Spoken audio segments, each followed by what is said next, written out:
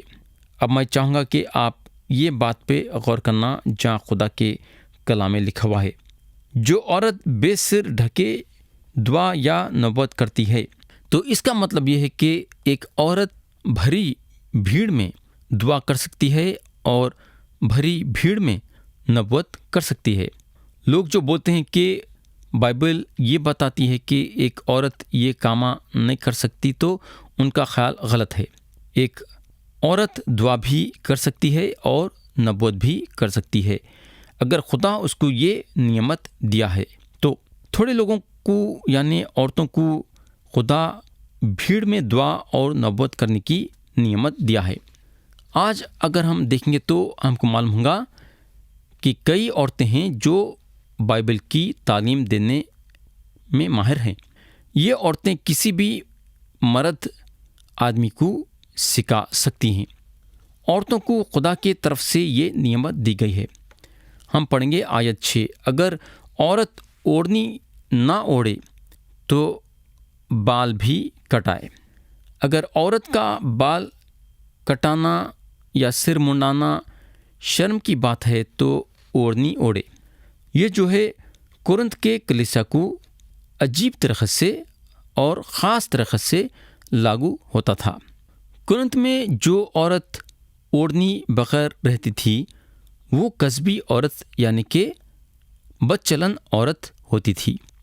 تو کرنت کے کلیسا میں جو عورتیں تھے اس میں سے چند عورتیں تھے بولنے کو لگے کہ ہر چیز میرے لیے واجب ہے، اس لیے میں میرا سر نہیں ڈھپوں گی۔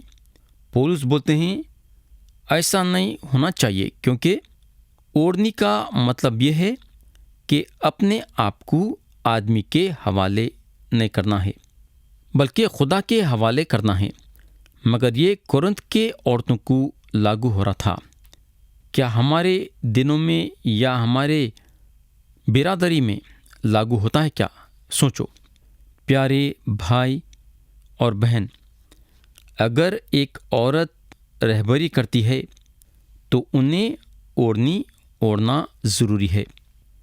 کلام کے دوسرے حصے میں ہم کو اس کے بارے میں زیادہ جانکاری دیں گے۔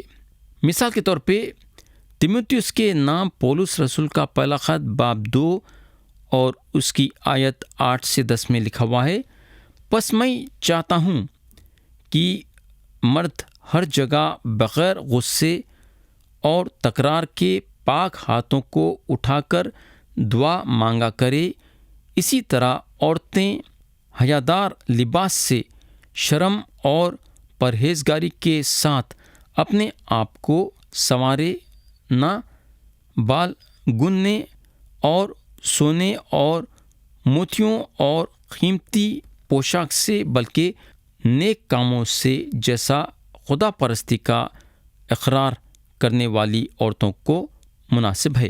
تو یہاں یہ بتایا گیا ہے کہ اگر ایک عورت اپنے ہاتھاں اٹھاتی ہے عبادت میں لوگوں کو آگے لے کے بڑھنے کے لیے، تو انہیں اپنے آپ کو اس طرح سے نہیں سنوارنا کہ لوگوں کی آنکھ اس پہ پڑے۔ بائبل جو ہے اس بارے میں اور بھی بتاتی ہے۔ اگر ہم پطرس کا پہلا عام خط باب 3 اور اس کی آیت 1 سے 4 پڑھیں گے تو لکھا ہوا ہے، اے بیویو تم بھی اپنے اپنے شوہر کے تابع رہو، اس لیے کہ اگر بعض ان میں سے کلام کو نہ مانتے ہوں تو بھی تمہارے پاکیزہ چال چلن اور خوف کو دیکھ کر بغیر کلام کے اپنی اپنی بیوی کے چال چلن سے خدا کی طرف سنگار ظاہری نہ ہو، یعنی سر گوننا اور سونے کے زیور اور طرح طرح کے کپڑے پہننا، بلکہ تمہاری باطنی اور پوشیدہ انسانیت حلم اور مزاج کی غربت کی غیر فانی آرائش سے آراستہ رہے، کیونکہ خدا کے نزدیک اس کی بڑی قدر ہے۔ تو یہاں خدا صاف صاف بتانا چاہتا ہے کہ ایک بیوی اپنے پہننے اور سنگار کرنے کے ذریعے سے اپنے شوہر کو مسیح کے لیے نہیں جیت سکتی، مگر اس کا مطلب یہ نہیں ہے کہ بیوی اپنے شوہر کے سامنے اچھی نہیں دکھنا۔ عورت ایک معمولی کپڑے پہن کے بھی دکھنے میں اچھی دکھ سکتی ہے۔ یہ ہوگا۔ اب شوہروں کے بارے میں بھی یہاں بتایا گیا ہے۔ پطرس کا پہلا عام خط باب 3 اور اس کی آیت 7 میں لکھا ہوا ہے، اے شوہرو تم بھی بیویوں کے ساتھ عقل مندی سے بسر کرو اور عورت کو نازک زاری جان کر اس کی عزت کرو، اور یوں سمجھو کہ ہم دونوں زندگی کی نعمت کے وارث ہیں، تاکہ تمہاری دعائیں رک نہ جائیں۔ آج کئی گھرانے ہیں جن کے دعاؤں میں رکاوٹیں پیدا ہو رہی ہے، اور اس کی وجہ یہ ہے کہ میاں اور بیوی میں لڑائی جھگڑے ہو رہے ہیں۔ آیت 7 سے 9 پڑھیں گے۔ البتہ مرد کو اپنا سر ڈھکنا نہیں چاہیے، کیونکہ وہ خدا کی صورت اور اس کا جلال ہے، مگر عورت مرد کا جلال ہے، اس لیے کہ مرد عورت سے نہیں بلکہ عورت مرد سے ہے، اور مرد عورت کے لیے نہیں بلکہ عورت مرد کے لیے پیدا ہوئی۔ تو عورت کی جگہ یہ ہے کہ انہیں اپنے شوہر کی مددگار ہے، انہیں اپنے شوہر کا دوسرا حصہ ہونا چاہیے۔ آیت 10 اور 11 پڑھیں گے۔ پس فرشتوں کے سبب سے عورت کو چاہیے کہ اپنے سر پر محکوم ہونے کی علامت رکھے، تاہم خداوند میں نہ عورت مرد کے بغیر ہے نہ مرد عورت کے بغیر۔ تو عورت کی طاقت یہ ہے کہ عورت جو ہے اپنے شوہر کو پکڑے رہنا، کیونکہ انہیں ایک عورت ہے، اور شوہر اپنی بیوی کو پکڑے رہنا کیونکہ انہیں اس کا شوہر ہے۔